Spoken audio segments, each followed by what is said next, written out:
नमस्कार साथियों, new direction classes 2.0 में आपका स्वागत है। आशा करता हूँ आप सब बहुत अच्छे होंगे। आज हम पढ़ने वाले हैं हिंदी व्याकरण, जो आपकी सभी प्रतियोगी परीक्षाओं के लिए अति महत्वपूर्ण साबित होने वाली है। और यह इस सीरीज़ का पहला पार्ट है, जिसमें हम वर्ण, वर्णमाला, स्वर और उसके प्रकार के बारे में पढ़ने वाले हैं। तो चलिए शुरू करते हैं। पहला जो टॉपिक है हमारा वो है वर्ण एवं वर्णमाला। अगर हम इस टॉपिक को अच्छे से पढ़ लेते हैं तो इससे संबंधित जो अन्य टॉपिक है, जैसे संधि या वर्ण विच्छेद या फिर वर्तनी, उन टॉपिक्स को समझना हमारे लिए बहुत ही आसान हो जाएगा, क्योंकि इसके अंतर्गत हम स्वर एवं व्यंजन को पढ़ने वाले हैं विस्तार से। तो देखते हैं सबसे पहले वर्णमाला। वर्णमाला किसे कहते हैं? वर्णों के व्यवस्थित क्रम को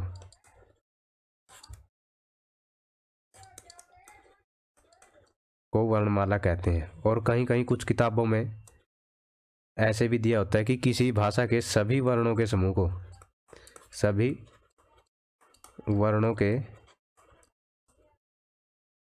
को वर्णमाला कहते हैं। और इससे संबंधित यूपी में एक परीक्षा में एक सवाल पूछा गया था। लिपि चिन्हों के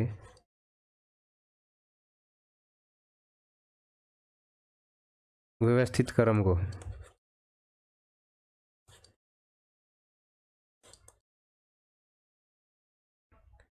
कहते हैं। ऑप्शन थे हमारे शब्द, वर्ण, वर्णमाला या ध्वनि। इस प्रश्न का उत्तर जानने से पहले हम देखते हैं कि वर्ण किसे कहते हैं या फिर लिपि चिन्ह किसे कहते हैं। तो वर्ण किसे कहते हैं? वह छोटी से छोटी ध्वनि, छोटी से छोटी ध्वनि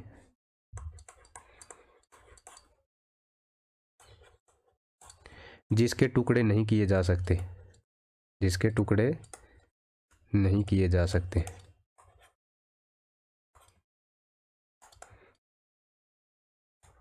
यानी वर्ण हमारा क्या है? वर्ण हमारा एक ध्वनि होती है। और कैसी ध्वनि? जिसके टुकड़े नहीं किए जा सकते। यानी वर्ण को हम अन्य किस नाम से जानते हैं? ध्वनि के नाम से जानते हैं।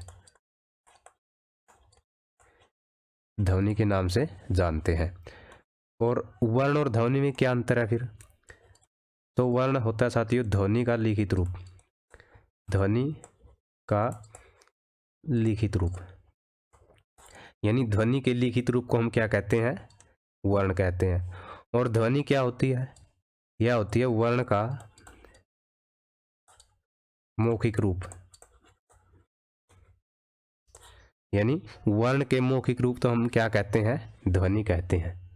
जैसे अ, आ, ई, ये मैं कुछ वर्णों को बोल रहा हूँ मुख के द्वारा, तो हम इनको क्या कहते हैं? ध्वनि कहते हैं।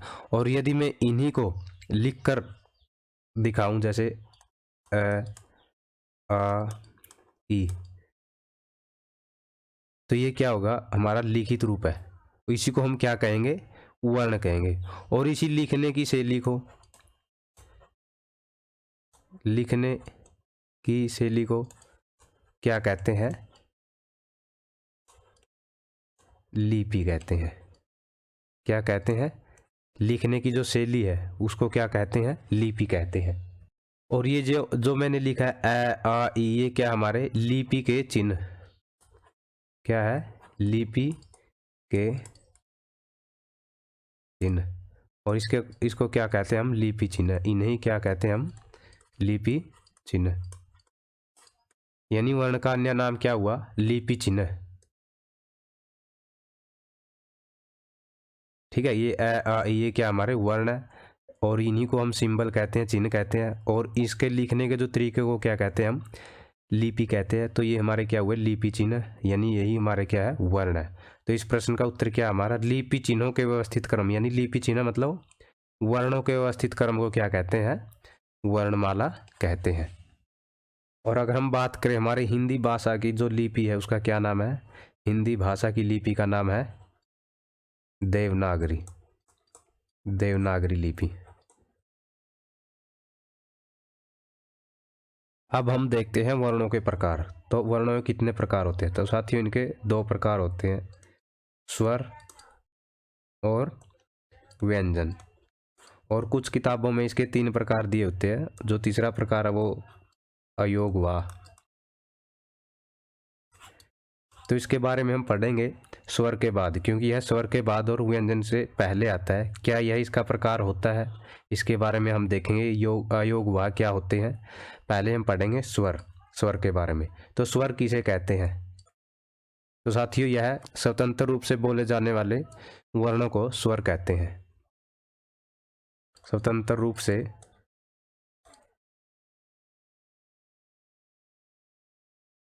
बोले जाने वाले वर्णों को स्वर कहते हैं।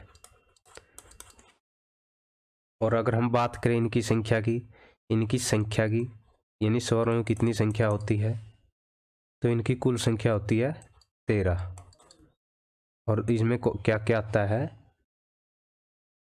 ए, आ, ई,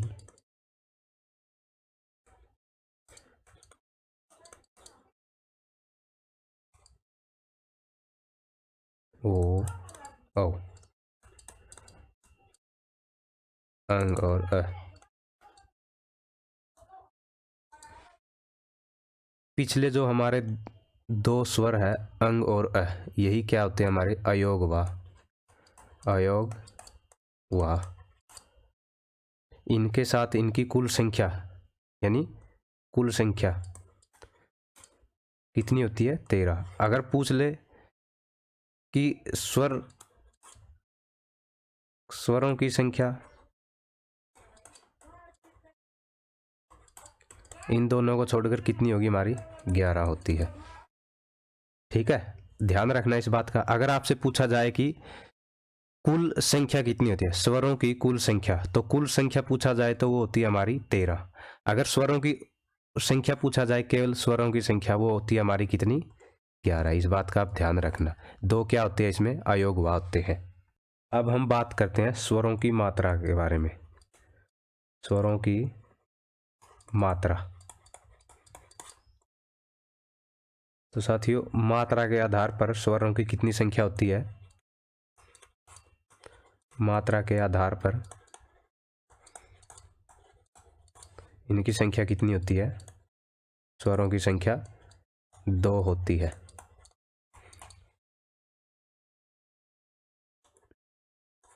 लघु मात्रा और गुरु मात्रा। और साथ ही मात्राएं होती क्या है, मात्रा कहते किसे है? तो ये व्यंजनों के विभिन्न प्रकार के उच्चारणों को स्पष्ट करने के लिए उच्चारणों के साथ स्वरों का योग होता है, उन्हीं को हम क्या कहते हैं? मात्राएं कहते हैं। जैसे कि, मैं, तू, ये आदि, ये सब क्या है? यह मूल रूप से क्या है? एक व्यंजन है। इसका उच्चारण करने के लिए किसका योग किया गया? इसके साथ स्वर का योग किया गया है। और स्वर का योग किस रूप में किया गया? मात्रा के रूप में किया गया। तो ये की हो गया। और ये क्या है? मैं, इसके साथ स्वर का योग किया गया है मात्रा के रूप में।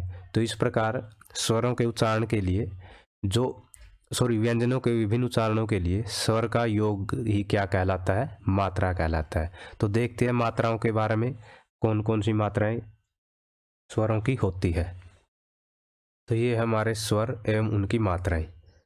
आ की मात्रा कुछ इस प्रकार होती है, ई, ऊ।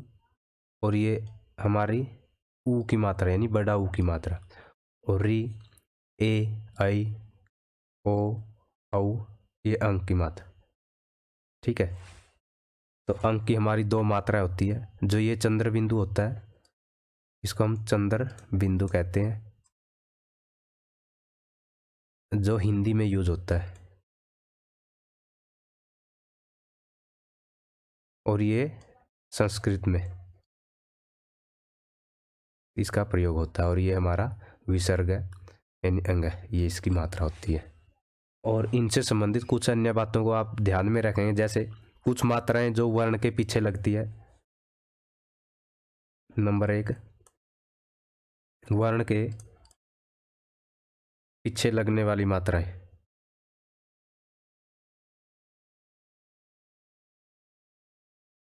लगने वाली मात्राएं वो कौन कौन सी है हमारी? वो है आ की मात्रा, ई की मात्रा बड़ी ई की, ओ की, औ की, और ये अंग। ये मात्राएं हैं जो वर्ण के पीछे लगती है। जैसे राम वर्ण के पीछे लगी। जैसे कोई अन्य नाम हम ले लेते हैं, जैसे नीलम, ये बड़ी ई की मात्रा है। जैसे जोनी, ओ की मात्रा होगी। जैसे औरत और अतः, ये वर्ण के पीछे लगने वाली मात्राएं हैं। कुछ मात्राएं होती है हमारी जो वर्ण से पहले लगती है। कुछ क्या एक ही मात्रा है वर्ण से पहले लगने वाली, और वो है हमारी ई की मात्रा। जैसे जिसका,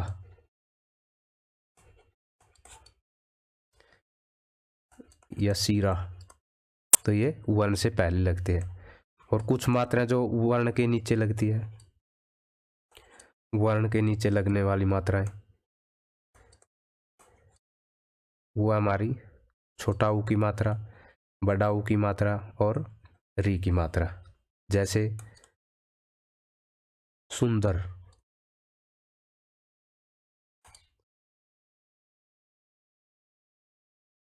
दीपू या कृषि, ये वे मात्राएं हैं जो वर्ण के नीचे लगती है। कुछ मात्राएं जो वर्ण के ऊपर लगती है। वर्ण के ऊपर लगने वाली मात्राएं वो हमारी ए की मात्रा, आई की मात्रा और चंद्र बिंदु। जैसे सेब, पैर, आंख आदि। तो इन बातों का आप ध्यान रखें, कौन सी मात्रा वर्ण से पहले लगती है, कौन सी बाद में लगती है, कौन सी वर्ण के नीचे लगती है और कौन सी मात्रा वर्ण के ऊपर लगती है। और इसी के साथ साथ एक दो बात और है जिसको हम जानेंगे, बहुत ही महत्वपूर्ण बात है। जैसे नंबर 4 पे, जब किसी शब्द की शुरुआत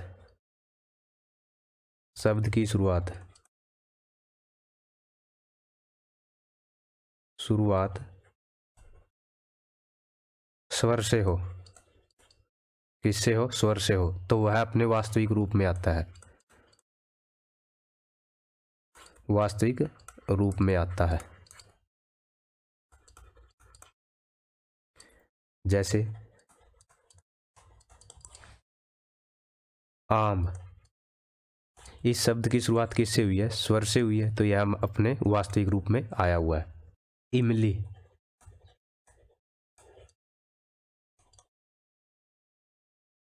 एहसास,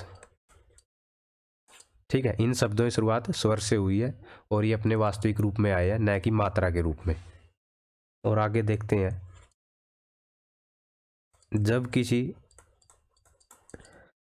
शब्द में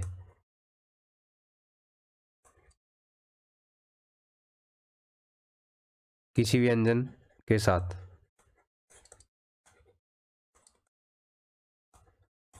दो स्वर जुड़ते हैं, तो पहला स्वर मात्रा के रूप में, पहला स्वर मात्रा के रूप में और दूसरा स्वर अपने वास्तविक रूप में आता है।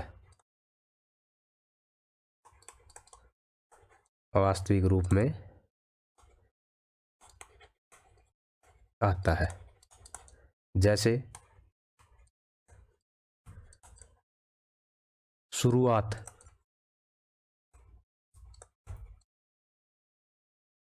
तो इस शब्द में जैसे कहा गया है ना, व्यंजन के साथ दो स्वर जुड़े हैं, जैसे रै, रै के साथ ऊ भी है और आ भी है।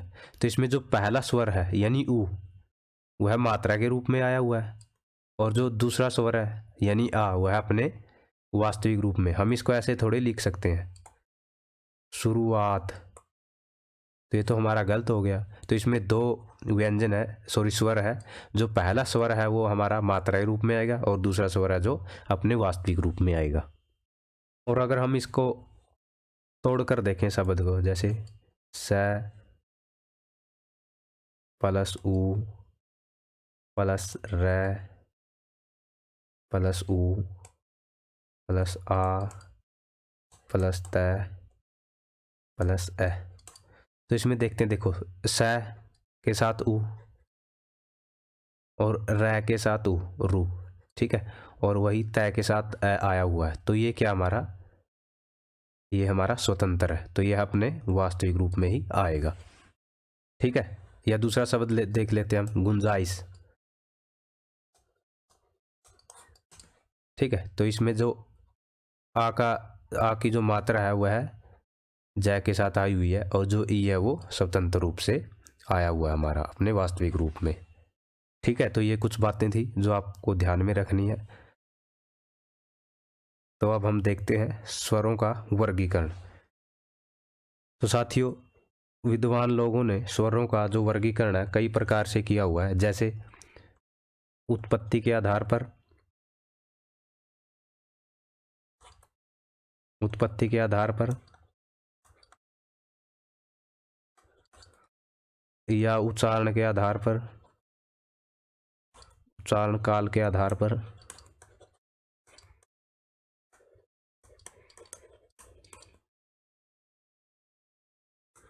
जीभ के प्रयोग के आधार पर, या होंठों की स्थिति के आधार पर,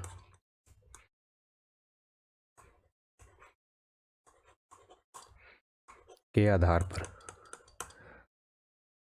मुंह खुलने की स्थिति के आधार पर,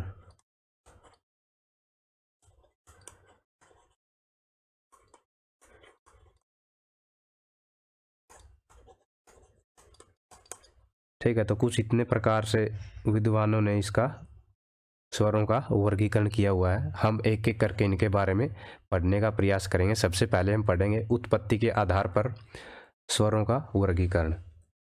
तो ये हमारा साथी उत्पत्ति के आधार पर। तो उत्पत्ति के आधार पर स्वरों को दो प्रकार होते हैं इसके उत्पत्ति के आधार पर। पहला है जो मूल स्वर,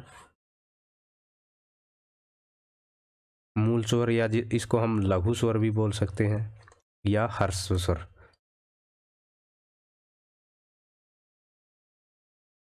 और जो दूसरा प्रकार है इसका वो है संधि स्वर,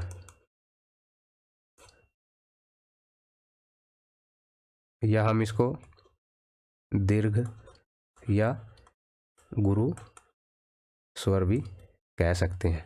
तो कितने प्रकार है इसके उत्पत्ति के आधार पर? दो प्रकार है। और अगर हम बात करें मूल स्वर की या लघु स्वर की, तो ये कितने प्रकार के होते हैं? ये चार होते हैं। कितने होते हैं मूल स्वर? चार होते हैं। कौन कौन से होते हैं मूल स्वर चार? ए, ई, उ और री। और वहीं अगर हम देखें संधि स्वर या दीर्घ या गुरु स्वर को, ये होते हैं हमारे आ, ई, उ, ए, आई, ओ और औ। और इनको भी साथियों दो प्रकारों में बांटा गया है, जिनमें से पहला है मूल दीर्घ स्वर, और ये दूसरा हमारा संयुक्त स्वर, संयुक्त स्वर। मूल स्वर में हमारे आ, ई और ऊ आते हैं, और संयुक्त स्वर में हमारा क्या आता है, ये ए, आई, ओ और औ आते हैं। अब हम देखते हैं कि मूल दीर्घ स्वर कैसे बने हैं। अ प्लस अ, इससे बन गया हमारा आ। ई प्लस ई, इससे बना है ई, बड़ा ई। ऊ प्लस ऊ से बना है बड़ा ऊ। और री प्लस री से बना हमारा ऐसे री। और इसका जो यूज है वो संस्कृत भाषा में होता है, हमारा हिंदी में इसका प्रयोग नहीं होता। तो मुख्य रूप से हमारे क्या है, ये हमारे क्या है, मूल दीर्घ स्वर। और ये जो मूल दीर्घ स्वर है वो हमारे एक ही जैसे स्वरों से बने हैं, यानी एक ही जाति के स्वरों से बने हैं। इनको हम क्या कह सकते हैं, सहजातीय स्वर। सहजातीय स्वर भी कहते हैं, यानी मूल दीर्घ स्वर का दूसरा नाम क्या है, सहजातीय स्वर। और अगर हम बात करें संयुक्त स्वर की, ये कैसे बने हैं, तो ये बने हम इनको हम यहाँ पे देखते हैं। ये बने हमारे ए प्लस ई, इससे बना हमारा ए। और ए प्लस ए, इससे बना हमारा आई। और ए प्लस ऊ से बना हमारा ओ। और ओ प्लस ए, इससे बना हमारा औ। और ये हमारे अलग अलग स्वरों के मेल से बने हैं, यानी ये हमारे विजातीय स्वर है। इनको हम क्या कह सकते हैं, इनका दूसरा नाम क्या है हमारा, विजातीय स्वर। संयुक्त स्वरों का दूसरा नाम क्या है, विजातीय स्वर। और मूल दीर्घ स्वरों का दूसरा नाम क्या है, सहजातीय स्वर के नाम से ये जाने जाते हैं। तो एक बार फिर से हम इनको देख लेते हैं। उत्पत्ति के आधार पर स्वर के कितने प्रकार है, दो प्रकार का। पहला है मूल या लघु या हर्षव स्वर, और दूसरा प्रकार हमारा संधि स्वर, दीर्घ या गुरु स्वर। तो मूल स्वर में कितने आते हैं, हमारे चार स्वर होते हैं, अ, ई, उ, री। और दीर्घ स्वर में या संधि स्वर में आ, ई, उ, ए, ऐ, ओ, औ। अगर हम बात करें संधि स्वर में, इनके भी दो प्रकार होते हैं, मूल दीर्घ स्वर और संयुक्त स्वर। इसमें आ, ई, उ ये इस प्रकार से बने, इनको हम सहजातीय स्वर भी कहते हैं। ए, ऐ, ओ, औ ये जो इस प्रकार से बने, हम इसको विजातीय स्वर भी कहते हैं। ठीक है, अब हम देखते हैं इसका अगला प्रकार, उच्चारण काल के आधार पर स्वर के प्रकार। तो साथियों, उच्चारण काल के आधार पर स्वर तीन प्रकार के होते हैं। कितने प्रकार के, तीन प्रकार के। पहला प्रकार है हमारा हर्षव स्वर, और दूसरा है दीर्घ स्वर,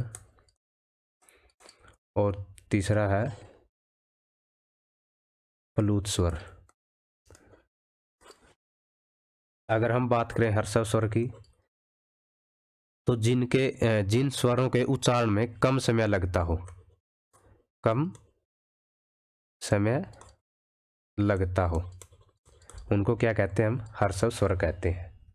और इनका अन्य नाम लघु स्वर भी हम इसको कह सकते हैं, या फिर मूल स्वर भी हम इसको कह सकते हैं। हमने पीछे देखा था मूल स्वर कितने हैं, ये चार होते हैं। कितने, चार, ए, ई, उ और री।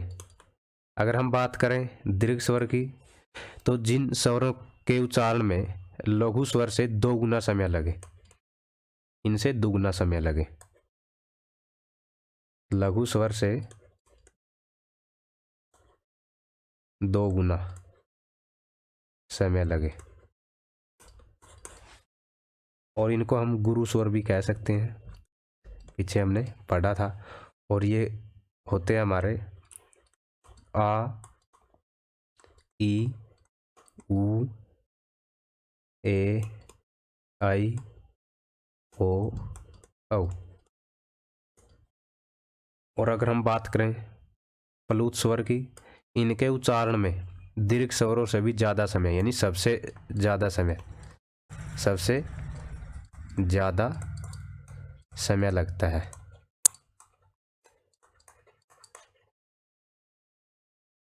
जैसे ओम,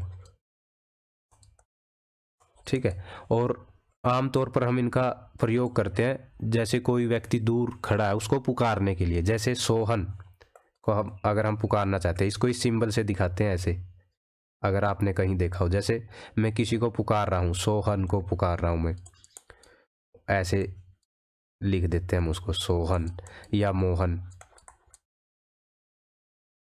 जैसे सोहन, दूर खड़े किसी व्यक्ति को अगर हम पुकार रहे हैं, सो के बाद हन से पहले एक लंबी लय के साथ हम अगर उसको पुकारते हैं तो इसका प्रयोग करते हैं, ठीक है, ये इस सिंबल का। तो हम कह सकते हैं प्लुत स्वर का प्रयोग हम किसी को पुकारने में भी कर सकते हैं। तो इसको किस प्रकार से, यानी किसी को पुकारने में किस स्वर का प्रयोग किया जाता है, प्लुत स्वर का प्रयोग, पुकारने में इसका प्रयोग किया जाता है। ठीक है, आप किसी को पुकार कर देखना तो उसका एक नाम को हम लंबा खींचते हैं तो उसमें इसका प्रयोग हो जाता है। ठीक है, तो हमने देखा उच्चारण काल के आधार पर इनको 3 भागों में बांटा गया है। तो आगे आगे देखते हैं हम, जीव के प्रयोग के आधार पर इसको भी 3 प्रकार या 3 भागों में बांटा गया है, जिसमें पहला है आगर स्वर,